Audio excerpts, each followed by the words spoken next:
Hiyo inaitwa introduction hiyo. Watu wengi utasema unafanya hivi kwa sababu masuala ya kutafuta kitu kwenye siasa. Ndio maana umeibuka. Hapana. Nataka nikuhakikishie brother. Yeah, this is the tusiposema sisi tukakaa kimya, na sisi tutakuwa ni sehemu ya kubariki upotoshaji. Hilo la kwanza nataka watu waelewe.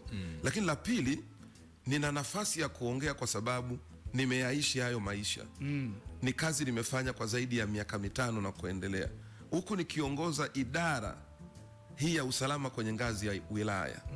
Kwa hiyo tukisema tukae kimya, tutaruhusu upotoshaji, lakini upotoshaji hautatusaidia kama taifa, na mambo yatakapoharibika na mimi nitakuwa sehemu ya mambo kuharibika. Ndio maana tukasema hapana. Huyu kwa nafasi yake, jiulize Swale Evans. Wameongea watu wa vyama vya siasa, wameongea watu mbalimbali, hatukuibuka kujibu.